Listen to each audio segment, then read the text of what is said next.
അസ്സലാമു വറഹ്മത്തുള്ളാഹി വബറകാതുഹു. ഈ സുന്ദര നിമിഷത്തിൽ ഞാൻ നിങ്ങളുടെ മുമ്പിൽ പറയാൻ ആഗ്രഹിക്കുന്നു. എന്റെ ഈ കഥയുടെ പേര് വിസ്മയം കാരുണ്യം. നിങ്ങളെല്ലാം ശ്രദ്ധിച്ചു കേൾക്കണേ. മക്ക നഗരം വിജനമാണ്. മനസ്സിനെ പുള്ളടിക്കുന്ന കാലച്ച ഓരോ മണൽക്കരിയും കുതിച്ചു പോകുന്ന സ്പർശം എണ്ണിലായിരുന്നെങ്കിൽ ആ കാലച്ച മറ്റാരുടേതുമല്ല, ലോകണിതനായ തിരുനബിയുടേതായിരുന്നു. മരുഭൂമിയിൽ കൂടി നടന്നു നീങ്ങുകയായിരുന്നു. അല്പം താഴ്ന്ന സ്ഥലത്തെത്തിയപ്പോൾ ഒരു എഴുകാർച്ചിന്റെ ശബ്ദം തങ്ങൾ ചുറ്റും നോക്കി. അപ്പോൾ അതൊരു മലവേടൻ കിടന്നുറങ്ങുന്നു. അരികിൽ വലയിലാക്കപ്പെട്ട ആമാൻപേട നബിയെ കണ്ടതോടെ കരച്ചിന്റെ ശബ്ദം കൂട്ടാൻ തുടങ്ങി. കണ്ണീരൊലിപ്പിച്ചുകൊണ്ട് പറഞ്ഞു, നബിയെ, ഞാൻ പ്രസവിച്ചിട്ട് 3 ദിവസമേ ആയിട്ടുള്ളൂ.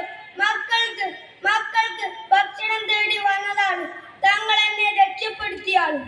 ഉടനെ തന്നെ നബി തങ്ങൾ പറഞ്ഞു, ഈ മാനിനെ അയച്ചുവിടൂ. അത് എന്റെ കുട്ടികൾക്ക് പാലൂട്ടി തിരിച്ചു വരും.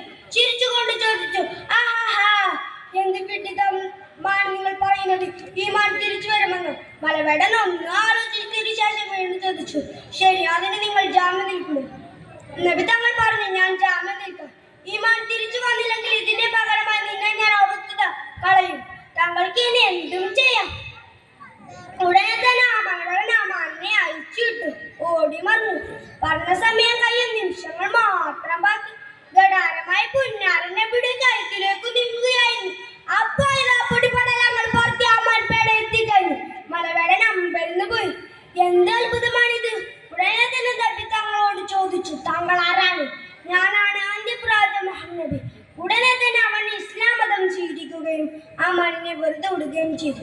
ഈ കഥ എല്ലാവർക്കും ഇഷ്ടപ്പെട്ടില്ലേ? ഇത്രയും പറഞ്ഞുകൊണ്ടാണ് ഈ കൊച്ചു കഥ അവസാനിപ്പിക്കുന്നത്. അസ്സലാമു അലൈക്കും വറഹ്മത്തുള്ളാഹി വബറകാതുഹു.